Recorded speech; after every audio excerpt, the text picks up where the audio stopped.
Shanghai ताउन तंजीम एक ताकतवर फोरम बन चुकी है जो जोग्राफियाई और इक्तिसादी लिहाज से अहम ममालिक को ये प्लेटफॉर्म फराहम कर रही है।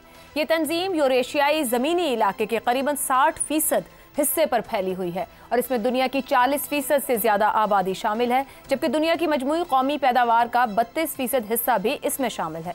तंजीम के अंदर तिजारत 2019 में 336 अरब डॉलर से बढ़कर 2023 में 490 अरब डॉलर तक पहुंच चुकी है। चीन और भारत की रूस के साथ बढ़ती हुई तिजारत इस फोरम की मईशत के लिए एक अहम जरिया साबित हुई है और अब ये ममालिक मगरबी पाबंदियों के बायस अपनी मईशत को मजबूत करने के लिए मजीद रवाबित बढ़ाने के ख्वाह है। चीन, जो अमरीका और उसके इत्तेहादियों की तरफ से महसूलात और तिजारती पाबंदियों का सामना कर रहा है, खित्ते में अपने शराकतदारों के साथ ताउन को फ़रोग़ देने की कोशिश कर रहा है ताकि आलमी इक़्तिसादी शराकतदारी को मुतनव्वे बना सके। ईरान, जो मगरबी पाबंदियों की जद में है, भी इस तंजीम के ममालिक के साथ इक़्तिसादी ताल्लुकात को गहरा करने की कोशिश करेगा, ख़ास तौर पर इस वक्त जब अमरीका उसके तेल की बरामदात पर दबाव डाल रहा है। यूँ चीन पर मगरबी महसूलात, रूस और ईरान पर पाबंदियाँ इस तंजीम के जरिए अपनी इक़्तिसादी हिकमत अमली को फ़रोग़ देने के मौक़े पैदा कर रहे हैं, जिसमें मईशतों को बतदरीज अमरीकी डॉलर के असर से आज़ाद करने के इख्तियारात को तलाश करना शामिल है।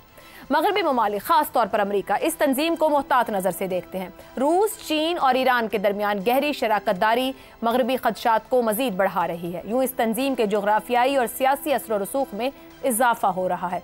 अगरचे मगरबी मुखालिफत मुकम्मल तौर पर वाज़ेह नहीं, मगर अमरीका और उसके इत्तेहादी इस तंजीम की खास तौर पर फौजी ताउन और इलाकाई सलामती के हवाले से निगरानी करते रहते हैं। इस तंजीम के रुकन ममालिक के रहनुमाओं ने हमेशा कहा है कि SCO नेटो का मुतबादिल नहीं, लेकिन क्या SCO के बढ़ते हुए असर और रसूख को रूस और चीन की जानिब से इस कसीर क़ुतबी आलमी निज़ाम यानी मल्टीपोलर वर्ल्ड के अहम फोरम के तौर पर देखा जा सकता है।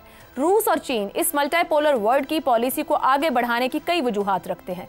रूस और चीन के अमेरिका के साथ ताल्लुकात में बिगाड़ आया है। रूस की यूक्रेन जंग और चीन के ताइवान के मसले की वजह से दोनों ममालिक अमेरिका की बढ़तरी, नेटो के फैलाव, अमेरिका और यूरोपीय यूनियन की रूस और चीन के खिलाफ ताउन पर नाखुश हैं, जबकि वस्ती एशियाई ममालिक के लिए SCO मगरबी पुष्टपनाही वाले रंगे बिरंगे इनकलाबात के खिलाफ सिक्योरिटी की जमानत फराहम करने में अहम किरदार अदा करती है।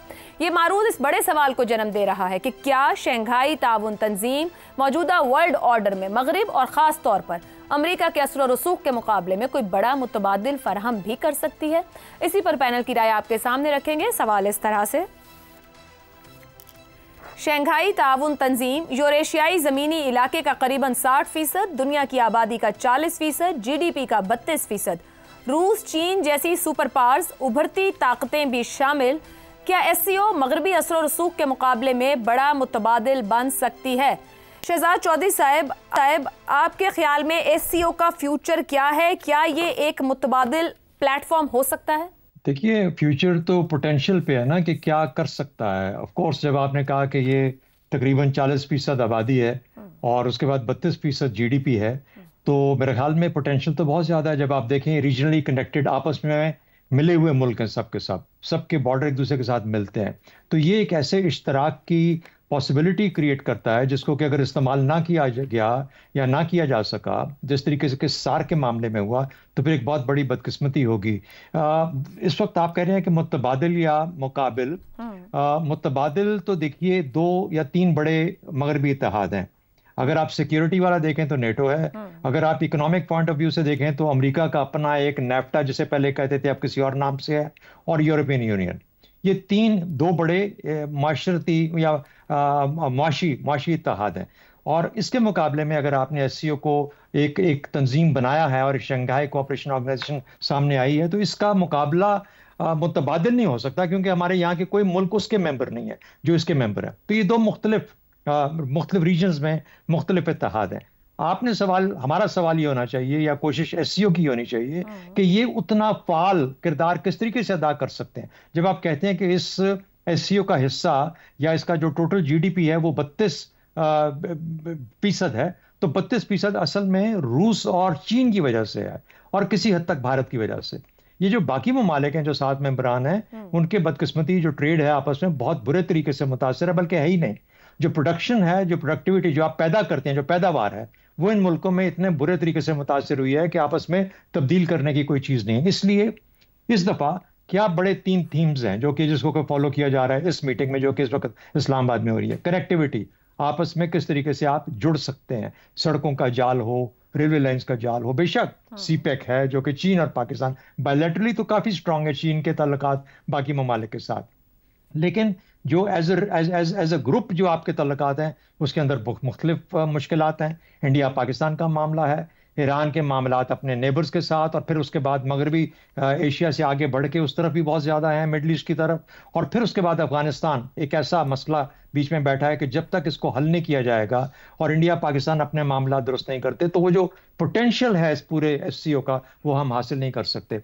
मेरा अपना ख्याल ये है कि एससीओ को कनेक्टिविटी पे और वीज़ा और टैरिफ के ऊपर, ये 2 चीज़ें ऐसी हैं जिसके ऊपर के मामलात को ज़रा बहुत जल्दी और अर्जेंसी में लेना चाहिए, ताकि ये जो मूवमेंट जब होगी लोगों की तो फिर ख्यालात, आइडियाज़, ट्रेड, हर चीज़ उसके बाद फॉलो करती है और उसके अंदर फिर एक सही जान पड़ती है, जिस तरह आसियान में हुआ, जिस तरह यूरोपियन यूनियन में हुआ। ये 2 बड़ी मिसालें हमारे सामने जो कि इकोनॉमिक ग्रुप्स के तौर पर सामने आती हैं।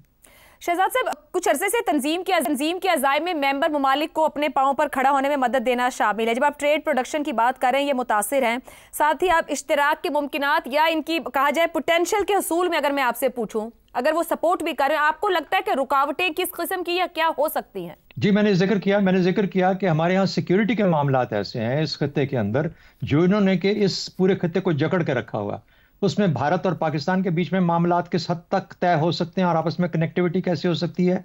भारत और पाकिस्तान के जो आपस में इख्तलाफात हैं वो सार्क को ले डूबे हैं, सार्क की बात कर रहा हूं, ये कहीं एससीओ के रास्ते में भी हायल ना हो जाए।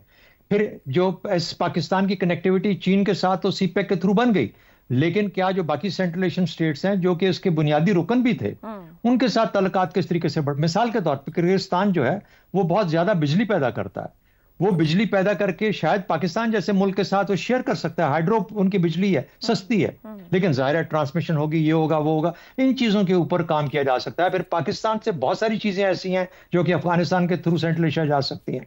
क्या सेंट्रल एशिया के साथ पाकिस्तान डायरेक्टली भी कोई रास्ता इख्तियार कर सकता है? वाखान के अंदर चीन और अफगानिस्तान, वाखान में चीन अफगानिस्तान के साथ एक बिल्कुल डायरेक्ट रूट बना रहा है, किर्गिस्तान भी चीन के साथ मिला हुआ है, तो क्या चीन, किर्गिस्तान और पाकिस्तान किसी एक तरीके से जुड़ सकते हैं जिस तरह हमने कराकोरम पास बनाया था?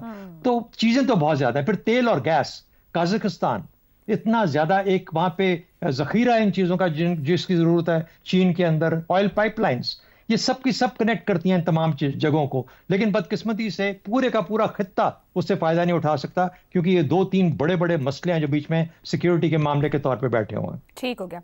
हसन साहब, शंघाई के अंदर 3 अहम और बड़े मुल्क रूस, चीन और ईरान तीनों अमेरिका से पाबंदियों के ज़ेरे असर भी कहा जाए और मुतासिर भी सबसे ज्यादा है। क्या एससीओ इनका बेहतरीन ऑप्शन है और ज्यादा एफर्ट की जरूरत है इन 3 की जानिब से ताकि एससीओ मजीद स्ट्रांग हो सके? देखें, बुनियादी तौर पे आपका जो सवाल है मैं उसी I stick to your question.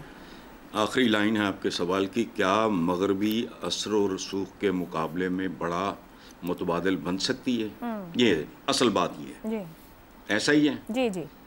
अच्छा, तो तारीख के कुछ तयशुदा उसूल हैं। इलाका रकबा सानवी, जीडीपी का 32%, ये 40 भी हो तो सानवी। एक बात याद रखें, मैं सानवी का लफ्ज़ बोल रहा हूँ, इसको राइट ऑफ नहीं कर रहा। यूरेशियाई ज़मीनी इलाका का 60% बकौल आपके, मुझे नहीं पता था, ये भी सानवी। फैसला कुन हकीकत ये है कि साइंस एंड टेक्नोलॉजी यानी इल्मी फिक्री बरतरी, वरना मुझे सिर्फ एक बात बताएं, इनमें से कौन सी चीज़ है जो इसराइल के पल्ले है? बताएं मुझे। कुछ नहीं, इनकी कोई औकात नहीं, ये सानवी चीज़ें हैं। आखिरी बात ये है, एक और हकीकत है, वो है कि सिविलाइजेशंस भी इंडिविजुअल्स, इंसानों की तरह होती हैं। उन पे वो जन्म लेती हैं, बचपन आता है, लड़कपन आता है और जवानी गुजारने के बाद उन्हें बिलाखिर मरना होता है। हम में से बेशुमार लोग उन सिविलाइजेशंस के नामों से वाकिफ नहीं हैं जिन्होंने बड़ा अरूज देखा है। हम तो पिछले 1500-2000 साल की तारीख इत्तफाक करते हैं ना नॉर्मली, ऐसा नहीं है। सो ये दो चीज़ें मेरे नज़दीक, बाकी सब कुछ छान। मगर साइंटिफिकली और टेक्नोलॉजी वाइज जो कि आज का दौर है, अब पुरानी सिविलाइजेशन की बात करें, अब तो टेक का दौर है, तो यहाँ तो चाइना भरपूर टक्कर दे रहा है कि अमेरिका को बहुत कुछ बैन करना पड़ता है चाइना को लेके। नहीं, ये पुराना दौर नहीं है। याद रखें, तारीख आपको बताती है जिन लोगों ने पहली बार, जिन कौमों ने या कबीलों ने घोड़े को वॉर मशीन के तौर पे इस्तेमाल किया, उन्होंने डोमिनेट किया।